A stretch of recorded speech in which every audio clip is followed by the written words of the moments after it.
A crowded square, an out-of-control police horse, and a woman in a wheelchair in the way. Everyone expects the worst, but what happens next defies any explanation.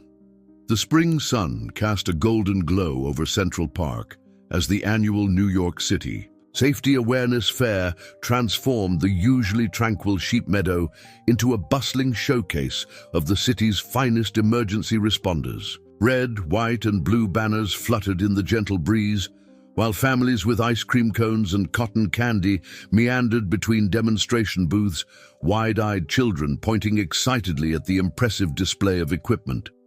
If you found this story interesting, don't forget to subscribe to our channel and give it a like. Let us know which city you're watching from. We keep going. Among the crowd, Eleanor Wright navigated her wheelchair with practiced precision, her tote bag filled with pamphlets advocating for improved accessibility across the city. At 42, Eleanor had become something of a local legend in Manhattan's disability rights community. Her sharp intellect and unwavering determination had already secured several victories for accessibility in public transportation, but today she was merely observing, taking mental notes rather than making a scene. "Looks like the mounted police unit is about to start their demonstration," said a voice beside her. Eleanor glanced up to see Mia Chen, a young journalist who had interviewed her last month for a piece on urban accessibility. "I've always had a soft spot for those horses," Eleanor admitted, adjusting her glasses. "There's something dignified about them, even when they're being used as crowd control." The announcer's voice boomed through the speakers as the mounted unit entered the cordoned-off demonstration area. 6 officers atop magnificent horses, all gleaming coats and disciplined posture, trotted in perfect formation. The crowd's murmurs quieted as Captain Richard Donnelly, head of the mounted police unit, took the microphone. "Ladies and gentlemen, today we're showing how our equine officers help keep our streets safe." His voice resonated with practiced authority. "These magnificent animals undergo rigorous training to remain calm in chaotic situations, from parades to protests." Eleanor noticed one horse in particular, a striking chestnut stallion whose movements seemed more fluid, more graceful than the others. The animal's ears flicked attentively, and something in its gaze struck her as unusually intelligent. The officer atop this horse sat with military precision, his badge gleaming in the sunlight, Officer James Harrison. "That's Thunder," Mia whispered, following Eleanor's gaze. "He's new to the unit. I covered his introduction ceremony last month. Apparently, he was trained by some wunderkind horse whisperer they brought in from Montana. The kid did something revolutionary with the training program." As the demonstration progressed, the horses performed impressive maneuvers, weaving through obstacle courses and standing ground amid artificial smoke and recorded sirens. The crowd applauded appreciatively, but Eleanor found herself drawn repeatedly to Thunder, who moved with distinctive elegance, as if performing a choreographed dance rather than following rigid training protocols. The finale was approaching, with the horses demonstrating their ability to remain calm during unexpected disturbances. Children were giggling in anticipation as they watched officers prepare to pop large balloons near the horses. Eleanor had positioned herself at the edge of the viewing area, notebook in hand, jotting down observations about the accessibility accommodations, or lack thereof, at the event. What happened next seemed to unfold in slow motion. A balloon popped with an unexpectedly loud bang, startling Thunder more severely than anyone anticipated. The magnificent chestnut reared up, Officer Harrison struggling to maintain control. The crowd gasped collectively as Thunder broke formation, galloping directly toward the spectator area, straight at Eleanor. People scattered in panic, but Eleanor's wheelchair caught on an uneven patch of ground, her wheels spinning futilely. Against the grass, she remained frozen in Thunder's path, her heart hammering against her ribs. Yet she maintained an outward calm, years of navigating life's obstacles having taught her that panic rarely improved outcomes. Thunder bore down on her, nostrils flaring, eyes wide with fear. Officer Harrison pulled desperately at the reins, shouting commands that seemed to fall on deaf ears. The crowd's screams faded into the background as Eleanor locked eyes with the approaching horse. Then, impossibly, just feet from trampling her, Thunder halted.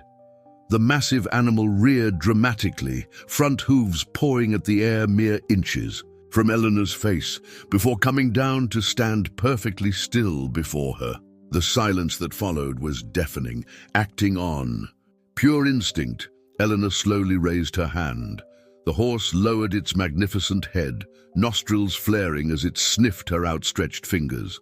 A collective gasp rippled through the onlookers, followed by thunderous applause. "Are you all right, Ma'am?" Officer Harrison asked, his voice tight with concern as he regained control of Thunder.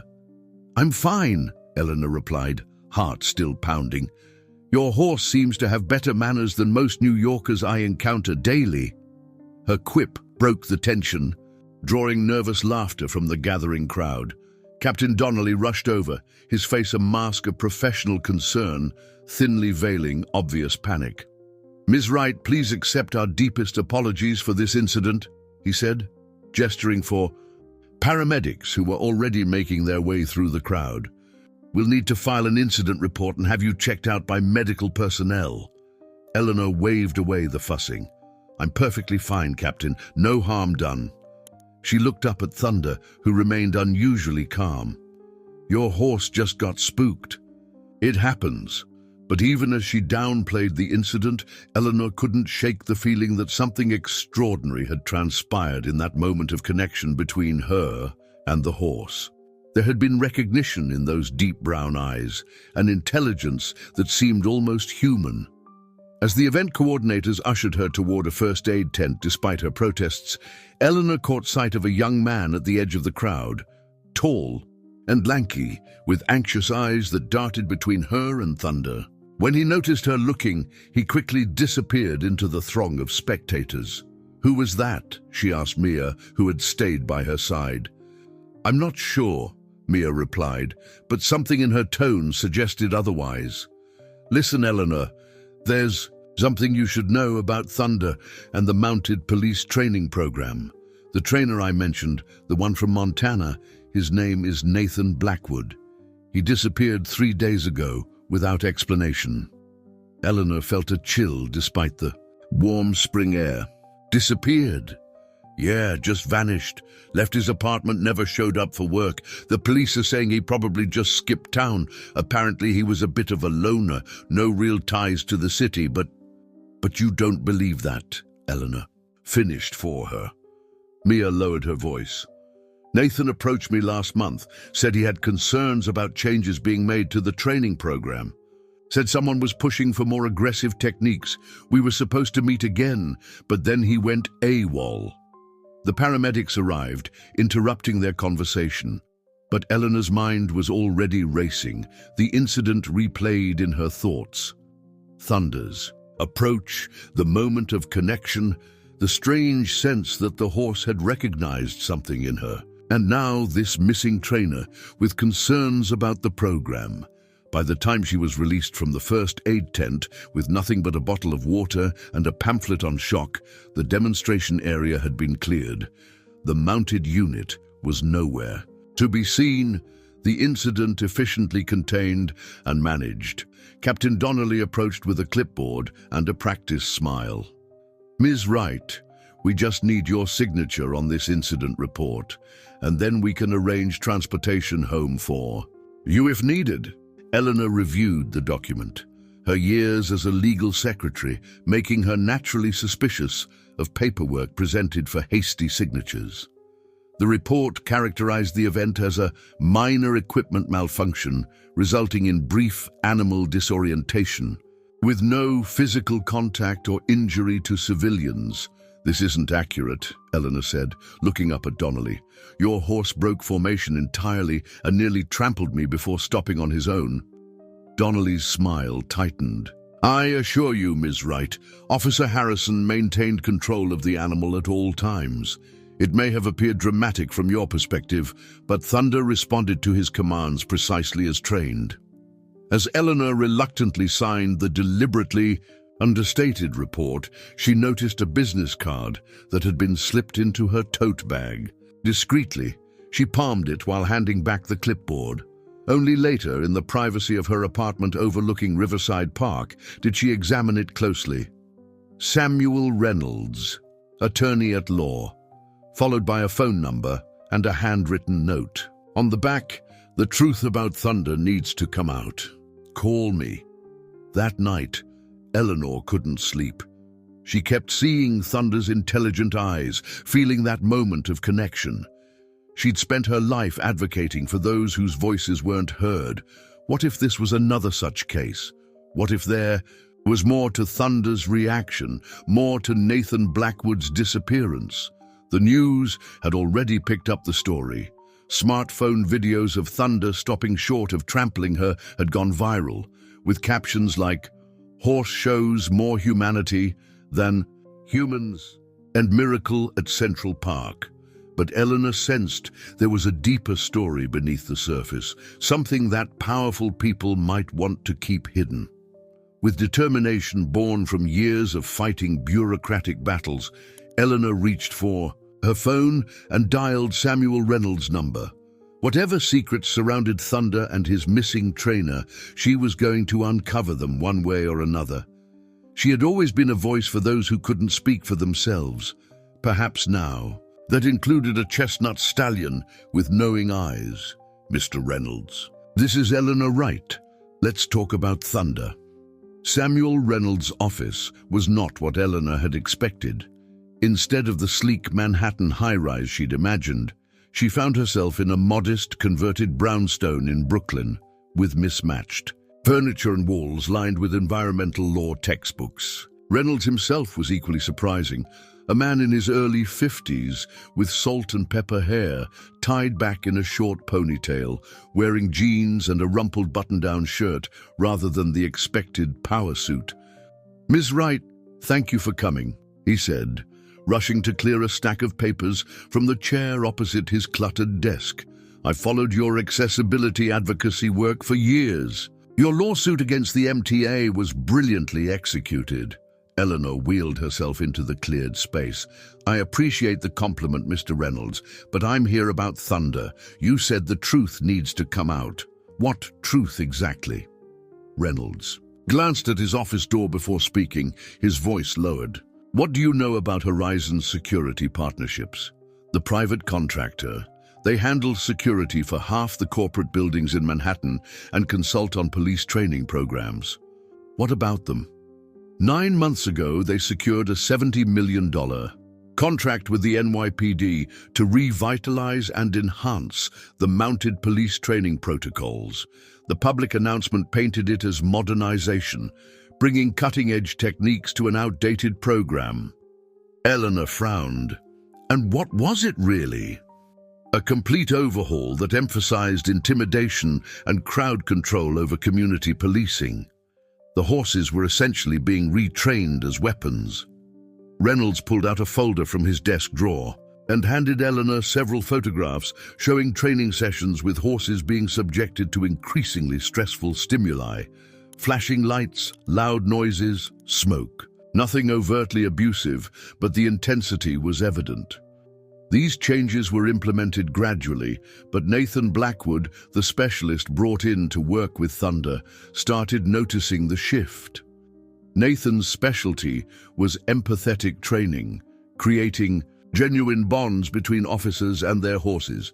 He believed this produced more reliable police horses than fear-based compliance. And Horizon disagreed, Eleanor guessed, studying the photos. Vehemently. They brought in their own specialist, Gregory Walsh, who advocated for what he called decisive conditioning, essentially teaching the horses to override their instincts through repetitive exposure to stressors. Nathan documented how this was affecting the horses' behavior, particularly the newer additions to the unit. Eleanor thought back to the fair, to Thunder's eyes. But Thunder seemed different from the other horses, more present somehow. Reynolds nodded eagerly. Exactly. Nathan had been working with Thunder since he joined the unit, and he refused to implement Walsh's methods with him. He kept a separate training regimen, emphasizing connection and mutual trust, rather than dominance and control. And then Nathan disappeared, Eleanor said. 3 days before the demonstration where Thunder approached me. Yes, but not before. He sent me this. Reynolds handed her a USB drive. Nathan was gathering evidence of potential contract violations and animal welfare concerns. He was going to be my whistleblower in a case against Horizon. He hesitated. There's footage on there of Thunder's training that might explain what happened at the fair. Eleanor pocketed the drive. Why are you sharing this with me? Why not go to the press or the authorities yourself? Because Nathan trusted you, or at least he trusted what you represent. He mentioned you specifically in our last conversation. He said if anything happened to him, I should find you because you'd understand what was at stake. Reynolds leaned forward, and after what happened with Thunder at the fair, I think he was right. The conversation was interrupted by Reynolds' phone. After a brief exchange, he looked at Eleanor with concern. That was my contact at the NYPD. The department just announced they're conducting an internal review of the mounted unit following the incident at the fair. They're temporarily suspending the unit's public appearances. That seems like an overreaction to a horse getting spooked, Eleanor remarked, and it's not about the spooking. It's about the stopping, Reynolds said. Thunder wasn't supposed to stop on his own. According to Walsh's training protocols, a horse in that state should only respond to direct officer commands. Thunder's behavior demonstrated that Walsh's methods weren't working as advertised, which puts a $70 million contract at risk. Eleanor considered this. So someone at Horizon has a vested interest in containing this story and discrediting any evidence that their methods aren't effective. Exactly. And with Nathan gone, Reynolds trailed off, the implication clear. As Eleanor left Reynolds' office, the spring afternoon had turned chilly, clouds gathering ominously overhead. She navigated her wheelchair toward the subway station, her mind racing with questions. The USB drive felt heavy in her pocket, its contents potentially explosive. Her phone buzzed with a text from Mia. Need to talk ASAP. Something big happening with mounted unit. Meet me at Riverside Cafe at 4? Eleanor arrived at the cafe early, finding a table by the window where she could watch the entrance. She debated whether to view the contents of the USB drive before meeting Mia, but decided against it. Better to wait until she was home, where she could review everything carefully. Mia rushed in at 4:15, her reporter's notebook clutched tightly in her hand, cheeks flushed from running. Sorry I'm late, she said, sliding into the seat across from Eleanor. I was at a press conference where Captain Donnelly announced the temporary suspension of the mounted unit for comprehensive review of protocols. I heard, Eleanor said. Seems excessive for a minor incident. That's just it. They're not calling it minor anymore. They're spinning it as a significant security breach that exposed critical vulnerabilities in response procedures. Mia lowered her voice. And there's more. They've taken Thunder out of active service, claiming he needs specialized retraining. Eleanor felt a surge of concern. What kind of retraining? That's where it gets interesting. My source tells me Thunder's being moved to a Horizon facility in New Jersey tomorrow.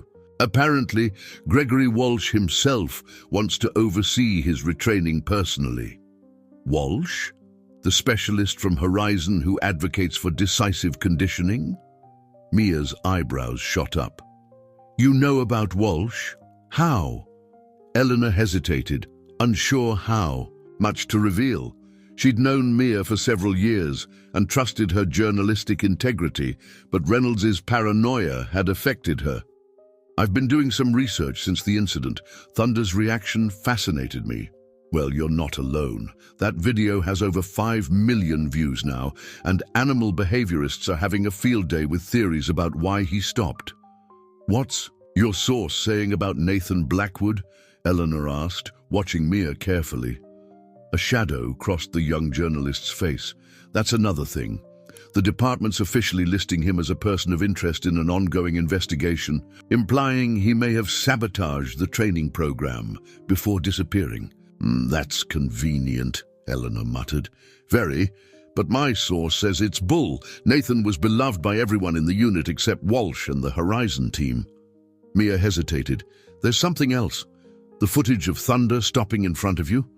The official copies have all been confiscated for the investigation, and there's pressure on social media platforms to take down the viral videos for security reasons. Eleanor absorbed this information, her suspicions deepening. They're trying to control the narrative.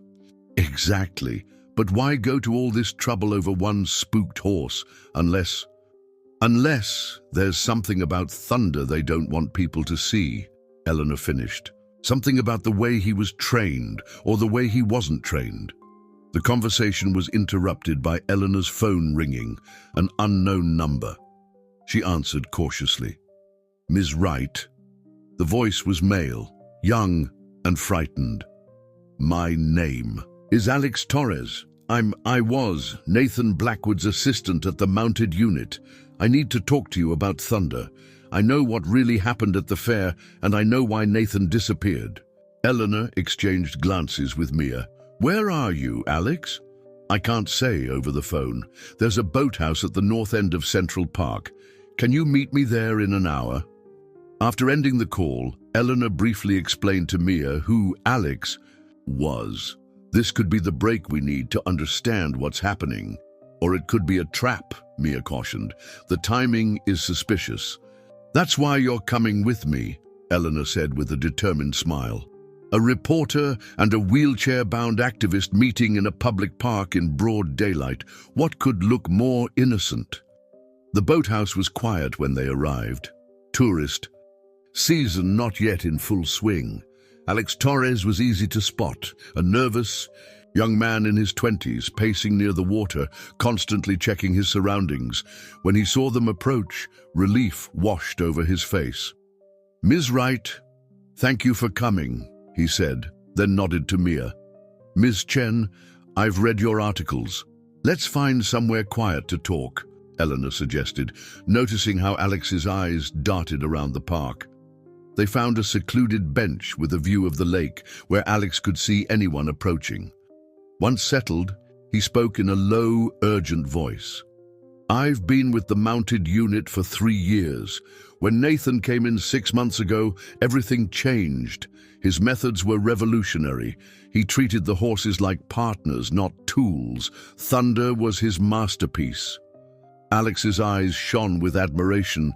Thunder wasn't just trained to follow commands. He was trained to think, to assess situations, to trust his instincts. That contradicts everything in Horizon's training philosophy, Eleanor noted. Exactly. When Walsh came in with his Horizon protocols, he and Nathan clashed immediately. Walsh wanted the horses to be predictable, to respond only to direct commands from their riders. Nathan believed this created dangerous limitations, that a well-trained police horse should be able to make judgment calls in chaotic situations. Like stopping before trampling a civilian, Mia suggested? Precisely, Alex confirmed. What you witnessed, Ms. Wright, wasn't Thunder disobeying his training. It was Thunder following his training perfectly, Nathan's training. He assessed the situation and made the right call, even in a state of fear. That would explain why Horizon is so desperate to contain this story, Eleanor realized. Thunder's behavior proves Nathan's methods work better than Walsh's, which undermines their entire contract. It's worse than that, Alex said, his voice dropping further. 3 days before the fair, Nathan told me he'd discovered something in the Horizon contract, specific language about enhanced response metrics that essentially required the horses to demonstrate more aggressive behaviors to meet the contract terms. He said Horizon wasn't just changing the training methods, they were deliberately making the horses more intimidating to justify increased security spending. "Where is Nathan now?" Eleanor asked. Alex's expression darkened. "I don't know for sure. The night before he disappeared, he called me, sounding worried. He said he'd compiled evidence against Horizon and was meeting with a lawyer the next day. That was the last I heard from him." "But you don't think he just left town?" Mia pressed. "No way. Nathan loved those horses, especially Thunder. He wouldn't abandon them, and he definitely wouldn't miss the fair. It was his chance to show everyone that his methods produced better, safer police horses." As Alex spoke, Eleanor noticed a mounted officer at the far end of the path, slowly making his way in their direction. "Alex, don't look now, but there's a mounted officer approaching." Alex tensed. "I should go. They can't see me talking to you. But first..." He pulled out a small notebook and handed it to Eleanor. "These are Nathan's training notes for Thunder. The specific commands, the philosophy behind them. If they're going to retrain him using Walsh's methods, this might be the only record left of what made Thunder special." With that, Alex stood and walked briskly in the opposite direction from the approaching officer, disappearing among the trees. Eleanor tucked the notebook into her bag just as the officer rode past, scanning the area with practiced indifference that didn't quite mask his interest in Eleanor and Mia. "We're being watched," Mia murmured as the officer passed. "Good," Eleanor replied with surprising calm. "That means we're onto something important. The question is, what do we do next?" As they left the boathouse, dark clouds gathered overhead, mirroring the growing storm Eleanor sensed was coming. Thunder was scheduled to be transferred tomorrow. Nathan was still missing, and someone powerful was working hard to erase all evidence of a training method that had potentially saved her life. "I think it's time we paid a visit to the mounted unit headquarters," Eleanor decided. "I'd like to meet Thunder again, before Horizon gets their hands on him." The Mounted Police Unit headquarters in Lower Manhattan stood as a curious blend of historical architecture and modern security, a renovated 19th century stable complex now equipped with surveillance cameras and electronic access points. As Eleanor and Mia approached the entrance, the afternoon sun briefly broke through the clouds, illuminating the NYPD shield above the doorway. "Are you sure about this?" Mia whispered, eyeing the security checkpoint ahead. "We don't exactly have an appointment." Eleanor adjusted her position in her wheelchair, straightening her blazer. "I'm here to file an addendum to my incident. Report from the fair. Perfectly reasonable request. You're my personal assistant." Before Mia could protest the sudden demotion from journalist to assistant, Eleanor was already wheeling herself toward the front desk, where a young officer sat, looking bored. "Good afternoon," Eleanor said with practiced authority. "I'm Eleanor Wright. I need to speak with someone about the incident at Central Park yesterday involving Officer Harrison's horse." The desk officer's expression shifted from boredom to recognition. "Oh, Ms. Wright. Yes, I remember seeing the video. That was quite something." "Indeed it was," Eleanor agreed. "I've recalled some additional details that should be included in the official report. Is Captain Donnelly available?"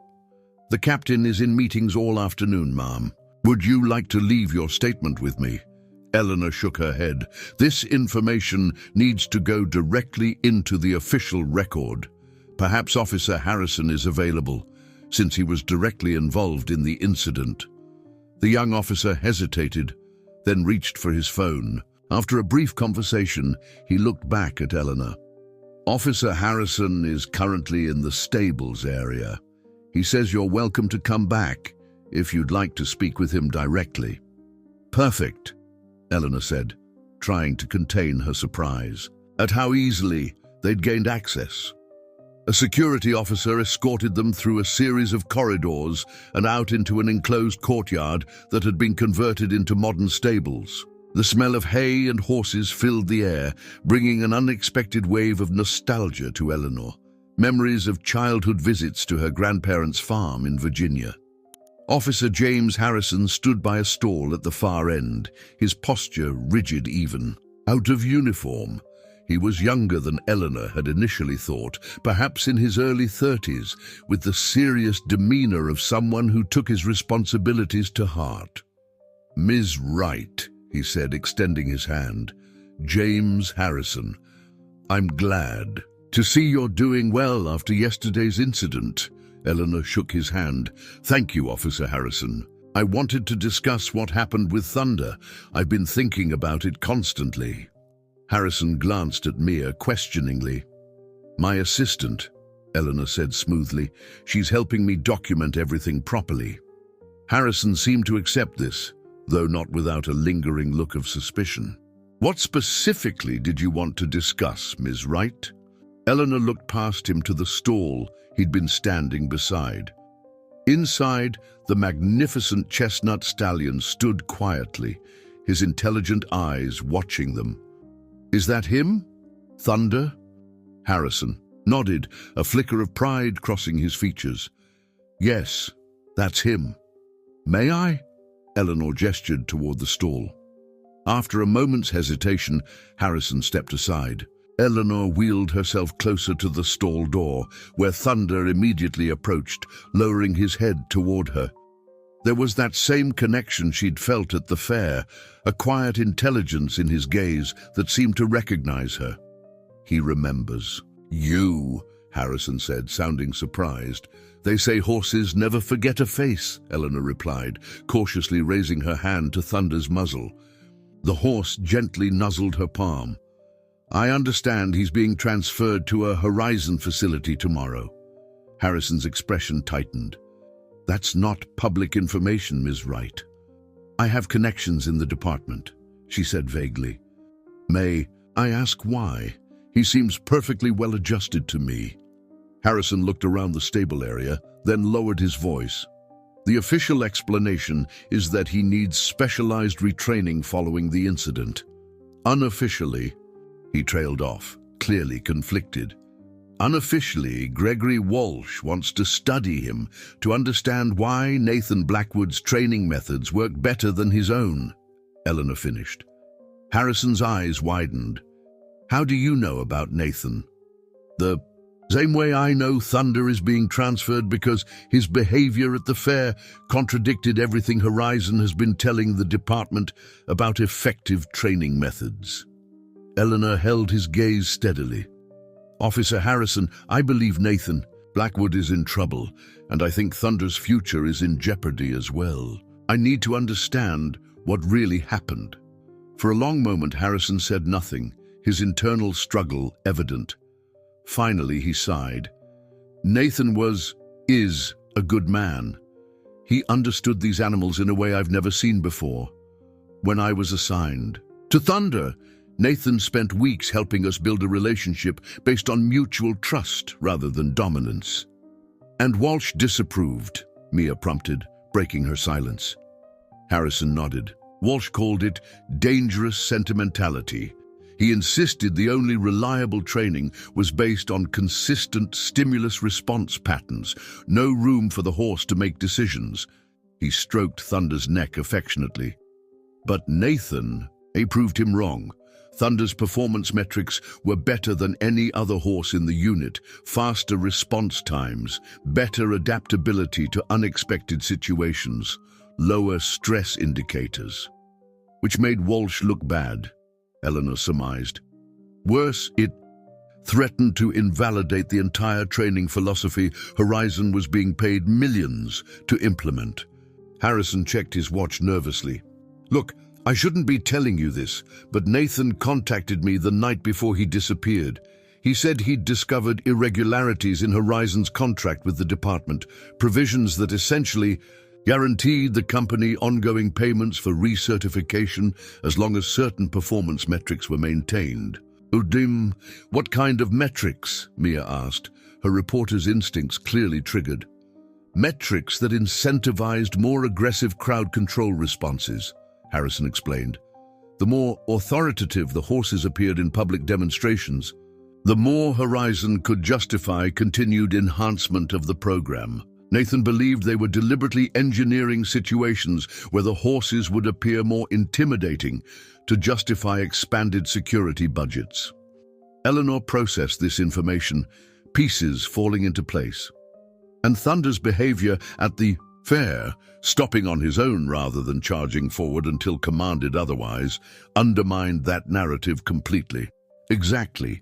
Nathan's training philosophy produced a horse that could assess a situation and make appropriate judgment calls, even when startled.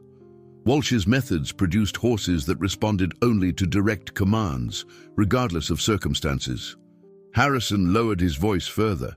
The department is already fielding calls from other cities interested in Horizon's training programs. There's a lot of money at stake. Where is Nathan now? Eleanor asked. Harrison's expression darkened. I honestly don't know, but I'm worried.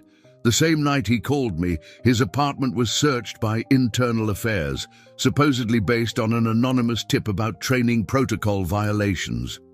Their conversation was interrupted by the sound of approaching footsteps. Harrison straightened immediately, his expression closing off. That should address your concerns about the incident report, Ms. Wright, he said loudly for the benefit of whoever was approaching. I'm glad we could clear up any confusion. Captain Donnelly rounded the corner, accompanied by a tall, distinguished-looking man in an expensive suit, whose perfectly trimmed salt and pepper beard framed a smile that didn't reach his cold blue eyes. Ms. Wright, Donnelly said, surprise evident in his voice. I wasn't aware you were visiting today. Just filing some additional details for the incident report, Eleanor explained smoothly. Officer Harrison has been most helpful. I'm sure he has, the bearded man said, his voice carrying a slight southern drawl. Richard, aren't you going to introduce us? Donnelly cleared his throat. Ms. Wright, this is Gregory Walsh, Senior Training Consultant with Horizon Security Partnerships. Mr. Walsh, Eleanor Wright, the woman involved in yesterday's incident with Thunder. Walsh's handshake was firm, his smile practiced. Miss Wright, a pleasure to meet you. I've watched that video a dozen times. Quite remarkable how Officer Harrison managed to regain control in such a volatile situation. Eleanor matched his smile with equal insincerity. Actually, what I found remarkable was how Thunder showed such good judgment in stopping himself before any harm was done. Walsh's smile tightened almost imperceptibly. An interesting perspective. Of course, police horses don't operate on judgment. They respond to training and officer commands. Thunder's behavior, while fortuitous in this instance, represents a training anomaly that needs correction. An anomaly that saved me from potential injury, Eleanor countered. Or an unpredictable response that could, in different circumstances, put others at risk, Walsh replied smoothly. Consistency is the foundation of public safety, Ms. Wright. We can't have horses making their own decisions in crisis situations. Unless those decisions are better than the ones humans would make for them, Eleanor said. Walsh's eyes narrowed slightly before he turned to Harrison. Officer, I believe we have that equipment inspection scheduled for now. Perhaps you could escort Ms. Wright and her assistant back to reception. Harrison nodded stiffly. Yes, sir. This way, please. As they made their way back through the complex, Eleanor could sense Harrison's tension. When they reached a quiet corridor, he paused, keeping his voice low. I shouldn't be doing this, but... He pressed a keycard into her hand. This will give you access to the training facility records room. The door is at the end of the east corridor, marked Archives. The security camera in that section has been malfunctioning since yesterday. Maintenance is scheduled to fix it tomorrow. Eleanor stared at the keycard in surprise. Why are you helping us? Harrison's expression was pained. Because Thunder deserves better than what's going to happen to him at that Horizon facility. And because Nathan would want the truth to come out. He glanced at his watch. I can give you 15 minutes before I have to report the card missing. Make them count. Before Eleanor could thank him, Harrison was already walking away, his posture returning to professional rigidity as he rounded the corner. Eleanor looked at Mia, whose eyes were wide with a mixture of shock and journalistic excitement. Are we really doing this? Mia whispered. Eleanor pocketed the keycard. We really are. Let's go find that archives room. The east corridor was deserted, the afternoon light casting long shadows through the windows. The door marked Archives was unassuming, nothing to suggest it contained potentially explosive information about Horizon's contract with the NYPD. Eleanor swiped the card with trembling fingers, and the door unlocked with a soft click. Inside, rows of filing cabinets and a computer workstation awaited. Mia immediately went to the computer, while Eleanor began examining the cabinet labels. Look for anything related to the Horizon contract or Nathan's training records, Eleanor instructed, pulling open a drawer marked Training Protocols 2022-2025. I'm in, Mia said after a moment of typing. No password required. Harrison must have left it logged in under his credentials. Check for emails between Walsh and Donnelly, Eleanor suggested, rifling through training manuals, and any documentation on the financial terms of the contract. For several tense minutes, they worked in silence, the only sounds the rustling of papers and the clicking of computer keys. Eleanor found Nathan's original training logs for Thunder, detailed notes documenting a methodology that emphasized understanding the horse's natural instincts rather than suppressing them. Eleanor, Mia called in an urgent whisper, I found something. Walsh's progress reports to the department and what appears to be a private email chain with someone called Keller at City Hall. Eleanor wheeled over to the computer screen where Mia had pulled up a series of emails. The language was carefully couched in bureaucratic terminology, but the implications were clear. Performance metrics for the mounted unit were being deliberately adjusted to demonstrate a need for expanded security enhancement funding. Look, at this, Mia pointed to a particularly damning paragraph. The demonstration scheduled for Central Park provides an optimal opportunity to showcase the heightened response capabilities of the unit, particularly in contrast to previous protocols. Visual documentation of more authoritative crowd control techniques will support our proposal for expanded implementation citywide. They were planning to use the fair as a showcase for their aggressive techniques, Eleanor realized. Thunder's unexpected behavior didn't just contradict their training philosophy, it sabotaged a carefully orchestrated demonstration meant to secure more funding. There's more, Mia said, clicking to another document. Financial projections for the next 5 years. Horizon stands to make over $200 million if their enhanced protocols are adopted by police departments nationwide. They've already scheduled demonstrations for officials from Chicago, Los Angeles, and Boston. Eleanor continued scanning the files, finding a folder labeled Personnel Concerns. Inside was a memo from Walsh to Donnelly regarding Nathan Blackwood. Subject continues to resist implementation of approved protocols with unit assets, particularly Asset T7, Thunder. Recommend immediate reassignment and comprehensive review of subjects' training methodologies for potential contract violations. The memo was dated just 1 week before Nathan's disappearance. They were building a case against him, Eleanor murmured, setting him up to take the fall if their methods were questioned. Eleanor, Mia said, her voice tight with urgency. I just found a transfer order for Thunder. He's not being sent to the New Jersey facility tomorrow. He's being transported tonight. The paperwork was processed an hour ago. They're accelerating the timeline, Eleanor realized. Walsh must suspect we're onto something. A soft beep from the door sent them both into panic mode. Someone was swiping a card, trying to enter. Eleanor quickly closed the file drawer, while Mia hurriedly closed the open documents on the computer. The door remained closed. Whoever was outside didn't have proper access, but they could hear voices in the corridor.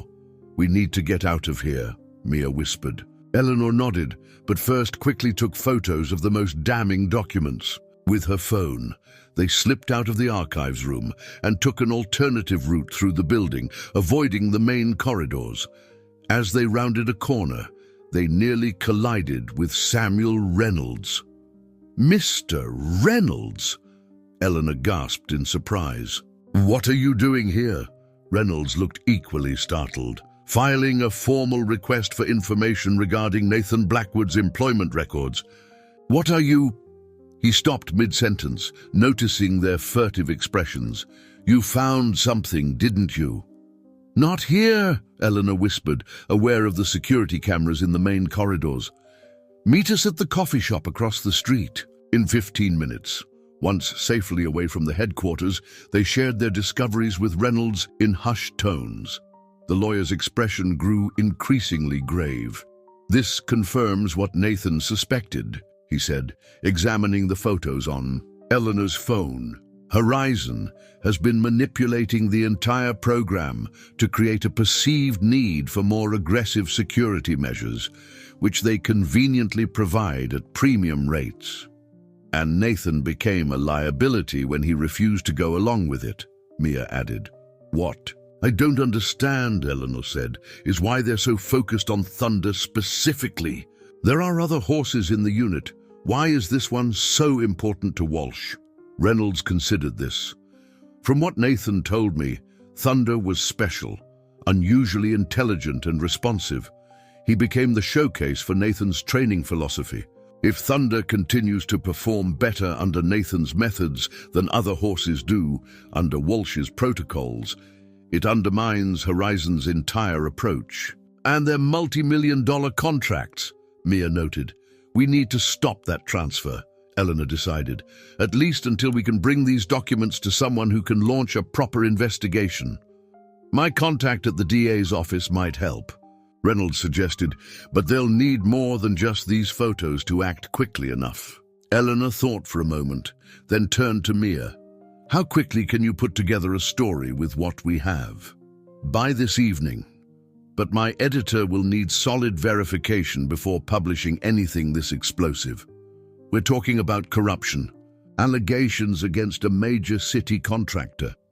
"What if we had Officer Harrison willing to go on record?" Eleanor asked. "Combined with Nathan's documentation and these emails?" Reynolds nodded thoughtfully. "That might be enough to at least delay Thunder's transfer while an investigation is launched." Eleanor's phone rang, an unknown number again. Cautiously, she answered. "Ms. Wright," came Alex Torres' voice, breathless with excitement. "I found him. I found Nathan." "Where?" Eleanor demanded, her heart racing. "He's been staying at a motel in New Jersey under a fake name. He contacted me an hour ago. He says he has evidence that will blow this whole thing wide open, but he's afraid to come back to the city. He thinks Walsh has connections in the department who would make sure he never gets to testify." Eleanor exchanged glances with Reynolds and Mia. "Tell him we have evidence too, documents from the headquarters that support his claims. Ask if he's willing to meet with us and a journalist." After a brief conversation, Alex confirmed that Nathan would meet them at the motel. As they made preparations to leave, Eleanor received a text from Officer Harrison. "Thunder being loaded for transport now. Not waiting for scheduled time. Heading to Horizon facility in New Jersey. Location, coordinates attached." "They're accelerating everything," Reynolds said grimly when Eleanor showed him the message. "Walsh must know we're gathering evidence." "Then we need to move faster," Eleanor decided. "Reynolds, you and Mia go meet with Nathan. Get his testimony and evidence documented properly. I'll go to the Horizon facility with Alex to try to delay. Thunder's processing until we can get an injunction." "That's too risky," Mia protested. "What if Walsh is there?" "That's exactly what I'm counting on," Eleanor said. a determined glint in her eye. "Sometimes the best defense is a good offense, and I think it's time Mr. Walsh faced some uncomfortable questions in person." As they parted ways, each with their assigned missions, Eleanor couldn't help but feel they were approaching a critical turning point. The truth about Thunder, about Nathan's training methods, and about Horizon's manipulation was about to come to light, but only if they could move quickly enough to outpace those who sought to bury it. The Horizon training facility loomed in, the evening darkness, a sprawling complex of modern buildings and fenced paddocks set back from the main road. Eleanor and Alex observed from their parked car, the headlights off, about 100 yards from the main entrance. They had followed the transport vehicle at a discreet distance, arriving just minutes after Thunder had been unloaded and led inside. "I count 4 security guards at the main entrance," Alex whispered, lowering his binoculars. "And there's probably electronic surveillance covering the entire perimeter." Eleanor nodded, studying the facility layout. On her tablet, according to the blueprints Reynolds pulled from public records, there's a service entrance on the east side used for feed deliveries. The security there might be lighter. "Even if we get in, what's the plan? We can't exactly walk out with a 1,000-pound horse." "We don't need to take Thunder," Eleanor explained. "We just need to document his condition and delay any retraining until Reynolds can secure an injunction. If we can prove they're rushing the process to cover up evidence of their contract violations, it strengthens our case." Alex didn't look convinced. "And how do we get you inside? No offense, but—" "My wheelchair?" Eleanor finished with a wry smile. "Actually, that's our ticket in. You're going to be a concerned staff member helping a lost disabled visitor who took a wrong turn looking for the public restroom at the adjacent property." 20 minutes later, they approached the service entrance, Eleanor playing the part of a flustered tourist, while Alex acted as the helpful guide. The security guard, looking bored and uninterested in complications, barely glanced at the hastily created visitor badge Eleanor had clipped to her jacket before buzzing them through. "That was almost too easy," Alex murmured as they navigated the service corridor. "People tend to avoid asking too many questions when confronted with disability," Eleanor replied. "It makes them uncomfortable. I've used that reaction to my advantage more than once in my advocacy work." Following the facility map they'd memorized, they made their way toward the central training area where new arrivals would likely be processed. The corridors were mostly deserted at this hour, with only occasional maintenance staff who nodded politely as they passed. "There," Alex whispered, pointing to a set of double doors marked Assessment Center. Through the small windows, they could see a large indoor arena where several people in Horizon uniforms were gathered around a chestnut horse. Thunder. Eleanor felt her heart race as she recognized Gregory Walsh among them, gesturing emphatically as he addressed 2 technicians who were attaching monitoring equipment to Thunder's bridle. The horse seemed agitated, tossing his head and shifting nervously. "They're already starting the assessment," Alex said worriedly. "Once they establish a baseline for his responses, they'll begin the reconditioning program." Eleanor pulled out her phone. "I need to document this. If we can prove they're rushing the process without proper authorization or documentation from the NYPD, it supports our case that they're trying to cover something up." As she recorded through the window, a voice behind them made them both freeze. "This area is restricted to authorized personnel only." They turned to find a security guard watching them suspiciously, hand resting on his radio. Eleanor immediately slipped into character, adopting an embarrassed expression. "Oh, I'm so sorry. I was looking for the restroom and this young man was kind enough to help me. I'm afraid we got turned around." The guard's suspicion didn't waver. "Visitor restrooms are in the main lobby, ma'am. This is a secure training facility." "That's entirely my fault," Alex interjected smoothly. "I'm new here and still learning the layout. I'll escort her back immediately. I'll need to see both." Your IDs first, the guard insisted, reaching for his radio. Eleanor exchanged a quick glance with Alex, knowing their ruse wouldn't hold up to real scrutiny. Just as the situation seemed about to unravel, the doors to the assessment center burst open, and Gregory Walsh emerged, his face flushed with anger. "What's going on out here?" he demanded, then stopped short when he recognized Eleanor. "Ms. Wright, what on earth are you doing in my facility?" Eleanor abandoned all pretense of being lost. "Documenting the rushed and possibly illegal retraining of an NYPD horse that's central to an ongoing investigation, Mr. Walsh." Walsh's expression darkened. "That's absurd. Thunder's transfer was fully authorized by Captain Donnelly. Was it? Or did you accelerate the timeline when you realized we were uncovering evidence of your contract manipulation?" Eleanor held up her phone. "We have the documents, Mr. Walsh.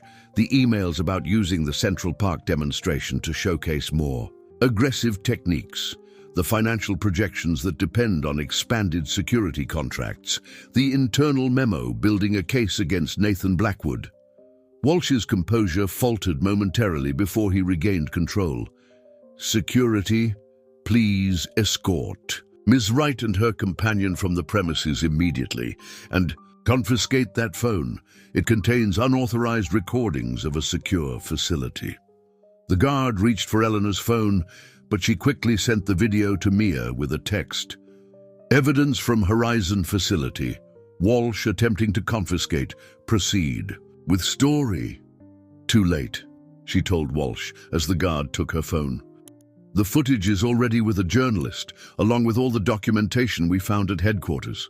Nathan Blackwood has been found, and he's giving his statement right now about how your training methods violate animal welfare standards and how you manipulated the contract requirements to justify unnecessary security spending." Walsh's cool facade cracked completely. "You have no idea what you're interfering with. This goes beyond just horse training or police contracts. The entire urban security infrastructure modernization plan for major cities depends on demonstrating the need for enhanced measures, even if that means creating the perception of threats that don't exist," Eleanor challenged. "Training police horses to be more aggressive than necessary to justify bigger security budgets." "Progress requires investment," Walsh snapped. "And investment requires demonstration of need. It's how the system works." "Not when it puts public safety at risk," came a new voice from behind them. They turned to see Officer James Harrison standing in the corridor, accompanied by a man in a suit who flashed a badge. "Gregory Walsh, I'm Deputy Inspector Collins. With NYPD Internal Affairs, we'd like to ask you some questions about the Horizon contract and the unauthorized transfer of NYPD property." Walsh's face went ashen. "This transfer was approved by Captain Donnelly himself. Captain Donnelly is currently explaining to my colleagues why he authorized an emergency transfer without proper documentation," Collins replied coolly. "He's been quite forthcoming about certain suggestions you made regarding how to handle both Thunder and Nathan Blackwood's concerns." As Walsh was led away for questioning, Harrison approached Eleanor and Alex. "You didn't think I'd let you handle this alone, did you?" he said with a slight smile. "After you left headquarters, I went straight to Internal Affairs with what I knew. Turns out they'd already been looking into Horizon's contracts after complaints from other departments about inflated costs and questionable performance metrics." Eleanor felt a wave of relief. "What about Thunder?" "He'll be returned to NYPD custody, pending a full review of the training programs," Harrison assured her. "And Nathan? Reynolds and Mia should be with him now, documenting everything he knows about Horizon's methods and the contract manipulation." Harrison nodded approvingly. "This could spark a nationwide review of private security contracts with police departments. You've done something important here, Ms. Wright." "We all did," Eleanor corrected him, including Alex in her glance. "Sometimes it takes a community to stand up to systematic problems." By the time they returned to the city, the story was already breaking. Mia had filed her initial report, which included quotes from Nathan Blackwood and references to the documents they'd discovered. News vans were gathering outside the NYPD headquarters, where Captain Donnelly was reportedly being questioned about his role in the contract approvals. 3 days later, Eleanor found herself in a very different kind of public event, a press conference organized by the Mayor's Office of Contract Oversight, announcing a comprehensive review of all private security partnerships with city agencies. Nathan Blackwood, now officially reinstated as a training consultant for the mounted unit, stood nearby, still looking somewhat uncomfortable in the spotlight. "The investigation is ongoing," the deputy mayor announced to the assembled reporters. "But preliminary findings indicate significant irregularities in how the Horizon contract was structured and implemented. We've suspended all payments pending a complete audit, and we're cooperating fully with the district attorney's office regarding potential charges related to contract fraud and misrepresentation." Eleanor, seated in the front row beside Reynolds, and Mia felt a profound sense of satisfaction. The system was working as it should, slowly perhaps, but inexorably toward accountability and transparency. After the formal statements concluded, reporters swarmed forward with questions. One broke away from the pack to approach Eleanor directly. "Miss Wright, many are calling you a hero for exposing this scandal. What made you pursue this investigation in the first place?" Eleanor considered the question carefully. It wasn't about heroism. It was about recognizing that something extraordinary had happened, a moment of genuine connection between a human and an animal that contradicted everything we were being told about necessary security. In protocols, Thunder showed us that effective training doesn't have to be based on fear or aggression. That lesson extends far beyond mounted police units. As the press conference wound down, Nathan made his way through the crowd to Eleanor's side. "I can never thank you enough," he said quietly. "When I realized how deep the corruption went, I was afraid no one would believe me against a company as powerful as Horizon." "Truth has its own power," Eleanor replied. "But I'll admit, having a 1,000-pound horse dramatically demonstrate your training philosophy in front of hundreds of witnesses, and smartphones didn't hurt." Nathan laughed. "Thunder always did have a flair for the dramatic. Would you like to see him? He's back at the unit headquarters, and Harrison says he's been restless, like he's waiting for something." The mounted unit headquarters had a very different atmosphere now. The security was less oppressive, and the staff moved with more natural ease. Harrison met them at the entrance, his previously rigid demeanor notably relaxed. "He's been asking about you," Harrison said as he led them to the stables. In his own way, Thunder's stall was at the end of the row, unchanged from their previous visit, except for a new nameplate that now read, "Thunder, NYPD Honorary Ambassador for Compassionate Training." When the magnificent chestnut saw Eleanor, he immediately approached the stall door, lowering his head in greeting. "Hello again," Eleanor said softly, reaching up to stroke his velvety muzzle. "I understand you've been promoted." Harrison nodded. "The department's using him as the face of their new community-oriented approach to mounted policing. Turns out, the public responds better to horses that don't look like they're about to charge them." He smiled wryly. "Who knew?" "The wisdom was always there," Nathan observed. "We just had to be willing to see it. Thunder knew instinctively what was right that day at the fair. We humans just needed to catch up." As they spoke, more visitors arrived, Reynolds with news that the district attorney was filing formal charges against Walsh and several Horizon executives, Mia with word that her investigative series had been picked up by national outlets, and Alex with updates on the revised training protocols being implemented across the mounted unit. "We're incorporating Nathan's empathetic approach into all aspects of the program," Alex explained enthusiastically. Initial results show the horses are not only more responsive, but also display lower stress levels and better performance in complex scenarios. And the budget? Eleanor asked pragmatically. Reynolds smiled. Turns out actual evidence-based training costs significantly less than the inflated contracts Horizon was pushing. The city's projected to save millions over the next 5 years, which they've earmarked for community engagement programs and accessibility improvements in public spaces, Mia added, with a meaningful look at Eleanor. Your advocacy work is getting a major boost from all this.